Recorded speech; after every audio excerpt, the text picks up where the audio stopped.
Welcome back to our number 2 of Goldstein Sports Bar. We've got lots happening. It's going to be a very busy couple of hours. If you have fans, cancel them. I promise you, it's worth it.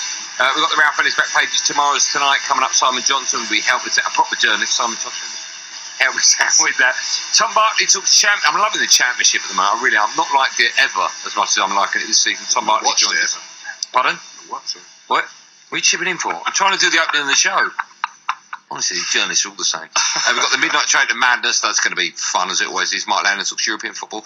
And as I mentioned earlier, we have the CEO of a company called AIM Holographics. And they allow you to attend your own funeral once you've died as a hologram. That's real. That's happening. That's later on.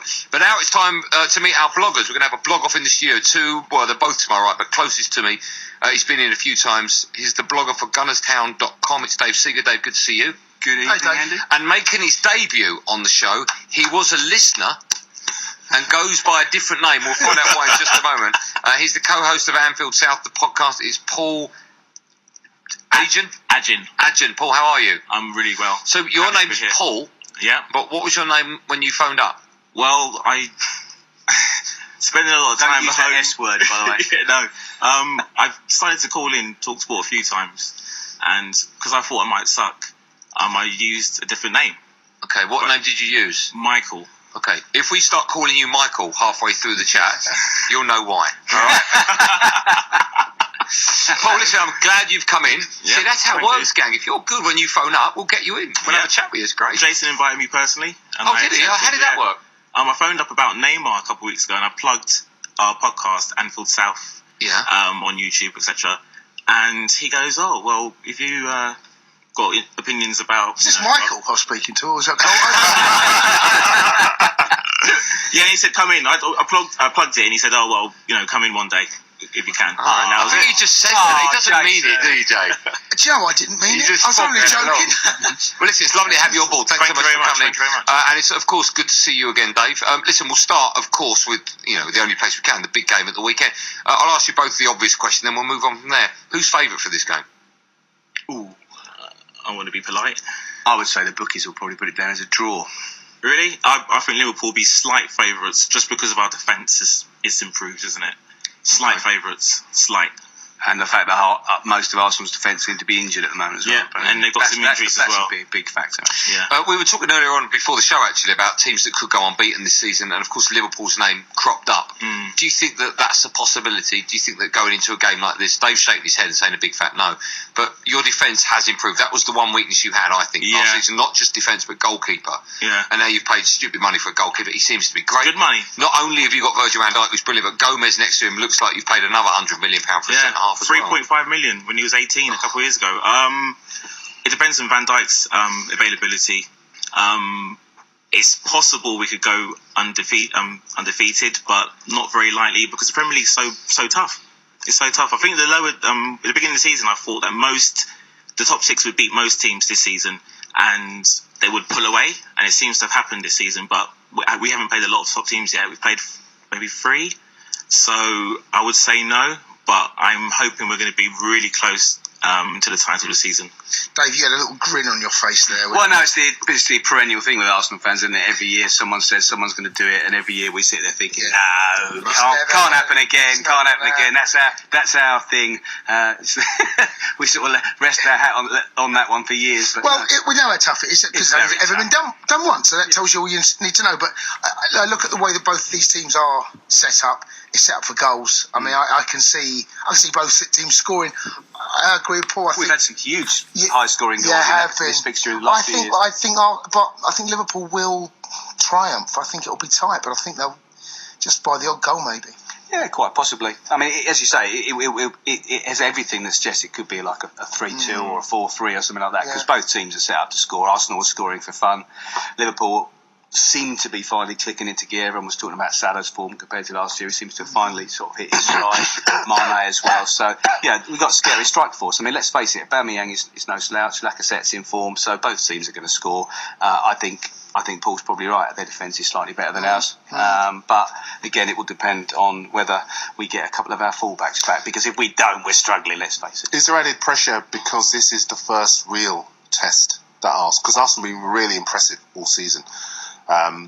but they haven't had a test like this. So. Well, they have, and they lost both. Quite. But in this run, since those, because that was City obviously in the opening game of the season, and then Chelsea, which probably should have been a draw. Should have been a draw, I think. Yeah. On this run that they've been on, now that they've started to click, now that they've started to play the Emery way, they've gone on this long unbeaten run, and in that run, they haven't had anyone of the calibre of Liverpool to play. No, absolutely, it's a huge game, and I think most Arsenal fans after those first 2 games, there were 8 winnable games. You know, if you think if we're going to do anything, there's next to, and everyone was saying if we get 21 points out of 24, we'll be there or thereabouts. We stand to get 22 out of 24.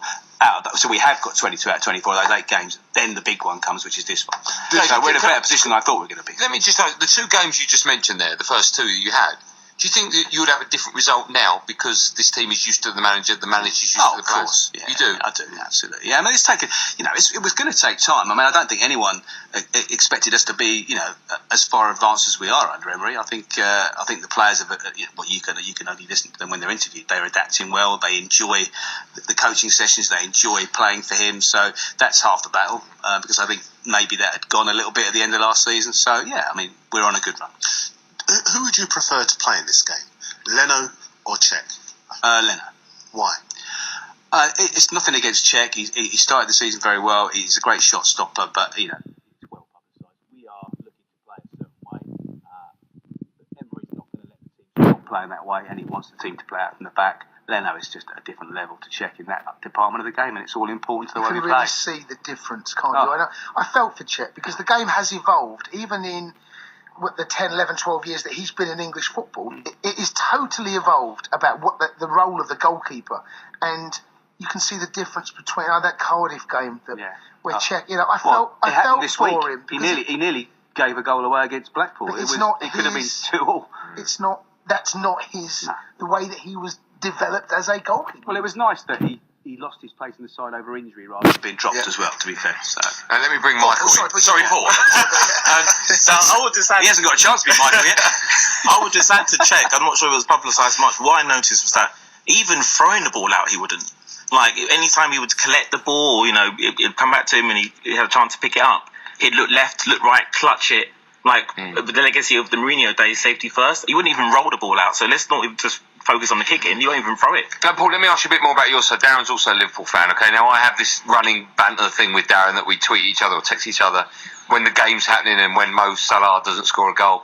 I've had a bet with him about he goes quiet when he does. Yeah, I've been quite loud most of the season. There's lots of talk about Mane and Salah not really playing that well this season. Do you think that's utter nonsense? Because, in the games that they've played recently, they both look like the old... It's not nonsense. I mean... a lot's been made of it. There was a stat going around saying we've scored a few more goals, or around the same amount of goals as last season.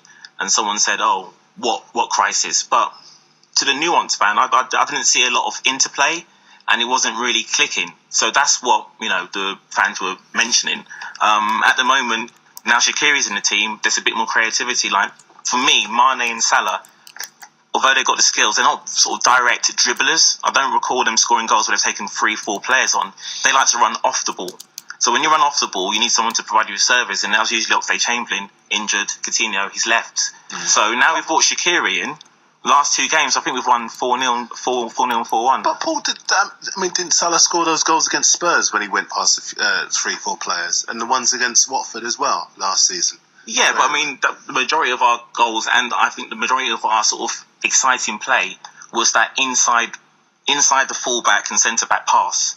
And that came from that third attacking midfielder, Lallana, when he was firing. Then it was Coutinho, then it was Oxlade-Chamberlain. Beginning of the season, we started with Henderson, Milner, and Wijnaldum. And Milner and Wijnaldum were not playing... Henderson and Milner were not playing those sort of through balls. So that's why I think now Shaqiri's in the team, you're going to see a better Mane and Salah. I think what he's saying is Salah can't dribble like a Iwobi. No, I'll just summarise it. No, of course he That's can. a sentence I never thought I'd hear, and I never want to hear again. As well. By the way, Iwobi this season, he looks absolutely fantastic. I don't quite know whether the penny's just dropped or whether it's Emery that's given him the opportunity. But this was a totally different player. Well, I think it's Iwobi. He was a 70-minute player, even when he was playing well. He never seemed to have the fitness the last 90 minutes. He's obviously a much fitter player, and that's Emery's training regime. But also, as he said, the player said himself, Emery's given him the confidence to try things. When it goes wrong, keep your head up, try it again. You've got the talent, you've got the skill. He's given him the belief that he'd lost, So. We've got you for another 15 minutes, so we'll have more about that. We are talking about Arsenal against Liverpool. That one, of course, the biggest game of the weekend, is live on Talksport on Saturday afternoon at 5:30. When we let the boys go, that'll be around about 11:30. Then we'll have all of the Ralph Ellis back pages tomorrow's tonight. Then here's just a taste, a flavour of what's coming your way. Liverpool, it's live on Talksport Saturday afternoon at 5:30, and that's why we've got our bloggers in the studio. I'm just going to say first names in case I get Paul's surname wrong. Dave from gunnerstown.com and Paul, the co-host of Anfield South. Dave Seeger, I can say. Agent. So, yeah, get it wrong. It's really hard, isn't it? Listen, I just remember my own name. Two syllables. All right. I can think of a couple to describe you at the moment, Dale. I can think of more than a couple to describe you. Go on, a couple of syllables, more than, doesn't matter. Let me ask you, I'll start with you, Paul. We touched on Joe Gomez earlier on. Jay and I have had a conversation many times about him on and off air.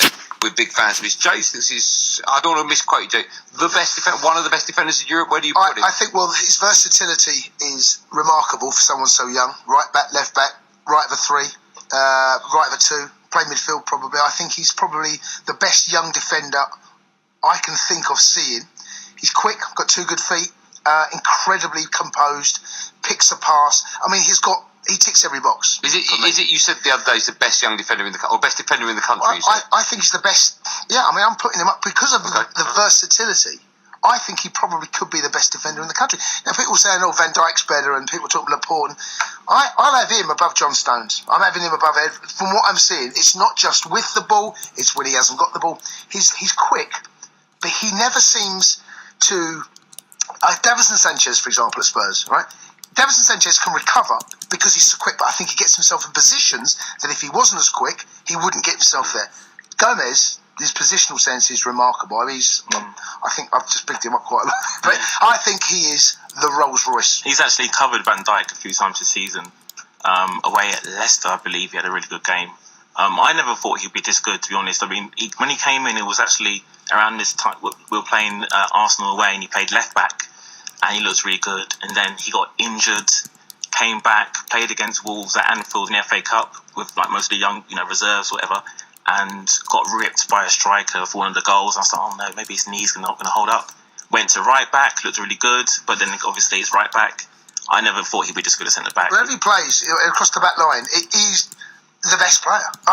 He's the one that catches my eye. Paul, let me ask you then, because we've talked about him, we've talked about Van Dijk. This was two of the problems last season. The other one was your keeper. They're sorted now. Do Liverpool have a weakness? Well, the weakness could be on Saturday, because I think Klopp sometimes likes to bring Lovren back in, because it's like question marks over Trent's positioning with the ball like switched over back behind his head. And I'm hoping that doesn't happen. I want him to trust in Trent and play Gomez this Saturday. If Lovren comes in and Gomez goes right back, that could be an issue for us, I think. Okay. Dave Ramsey looks like he's going to go for nothing. How do you, as an Arsenal fan, feel about that? Annoyed? I've got really mixed feelings about it, to be honest, because I can totally understand why he's not going to fit into the way Emery wants to play. If you'd asked me in the summer, I wanted him to stay. In fact, I probably thought, just because of the Arsenal 10-year thing and how much he's given the club, I probably would have given him the armband. But very quickly into this new season, I could see that he wasn't going to fit into the way Emery wants to play. And reading between the lines, this stuff that's been put out for the agent and through the papers, it's just rubbish. I sort of agreed a contract. He was offered a cracking deal in the summer. He said he was going to sign it. He didn't sign it, and the club have withdrawn the contract off it. It's as simple as that. I've got a little sympathy for him, sorry. I upset a few Arsenal fans there. Well, talking about the midfield, do you think that could be an area where Liverpool could really take control? Because, I mean, you look at the quality they've got in midfield. Obviously, Henderson, Keita, Fabinho as well looks good already. Can I just talk just quickly, Keita? Discuss. I mean, has he been as good as everyone? First season, still finding his feet. I think he's a quality. But has he been? Look at him. No. But the question: when Keita was going to sign for Liverpool, you're right. He was the next. This was it. This was the thing. I totally agree. And you know what? I've seen him, and I'm going, okay. I'm not going. Wow. No, I'm not going Joe Gomez over it. Look, no. Guendouzi's making more of an impression, I'd say. I think you're both making a good point, right? I think as far as Keita's concerned, when he looked as though he was going to sign for Liverpool, he was still ripping it up at a club where he'd already. He was comfortable. He was playing within a system that he was comfortable with. He'd been there for a while, so you were looking at the way he was playing while he was still there. A little bit like Bakayoko, for example, when he was at Chelsea, and he was fantastic at Monaco, helping them to win the league, going great guns in the Champions League. It takes longer to adapt to a new country, a new league, a new way of playing. Are you saying he's not doing it yet then? I think he's not probably at his peak form, but I've seen enough to think he's going to be a good player for Liverpool. To be fair, though, Darren, there's a massive difference between stepping up from the French top flight and the German top flight. I mean, you could make the Bakayoko. There's a massive difference. Like even Bobby Pires, one of the greatest players we've ever seen in the Premier League, took his season. Because the French league's a lot different, where the German league's at very high level. So to not, I mean, it's not. Yeah, well, there's not the same in a way you comparison, say really, that. In a way you say that, but for example, Firmino now is a top player. But when he first came from Hoffenheim, did he really hit the ground running? Was he really the? Hoffenheim weren't challenging at the top of that league. But you're saying that the level is higher. But Keita was playing for a team that was challenging at the top of that league. He was playing for a team that was challenging. But the fact is that it's still a new league, a new way of playing. It's completely different. I was asking the question about has he been as good yet? Now, I'm not suggesting for 1 second that he's not going to be the player that we were led to believe. I'm just saying right now, I've seen some. I'm not coming and going, yeah, I get it. Wow, I've not done that yet. That's all I'm saying. Do you put Fabinho in that bracket as well? In what way? Sorry, he's not the player you thought he was going to be yet.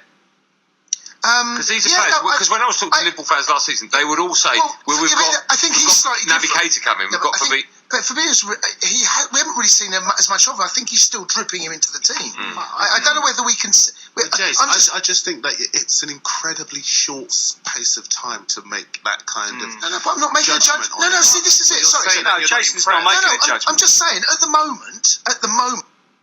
Season, and Liverpool fans were going Naby Keita crazy. Have you seen he's done it? And it's slowed down a little bit. I don't think he's been as impressive. Okay. That's all I'm saying. I hear you, but let me address it in a different way. Around about this time last season, people were saying about that Andy Robertson. It looks as though he weren't playing last season. Well, no, he'd had a few games by. Klopp was saying that. No, Klopp didn't put him in. Write him on. Write him off. Klopp didn't put him in. He had played by this stage last season. He played a League Cup game at Anfield, and then he took him out the side. He played more than one game by now. Yeah, well not many league games. Can I suggest making a fair comparison here? If we took him at central midfield players coming from different leagues and making an impression, I'm not just saying it because he's playing for Arsenal, but has Lucas Torreira made more of an impression than Naby Keita? I would say 100% yes. Yeah. But Lucas he was excellent the other night. Lucas was brought in a bit like Klopp brought in Fabinho. Because I watched a couple of Arsenal games, I was like, where's that Uruguayan player from the World Cup? He was really good. And he was brought in slowly. He was, you're right. Keita was brought in straight away. Straight away, played the first 3 games and looked decent. 7 out of 10.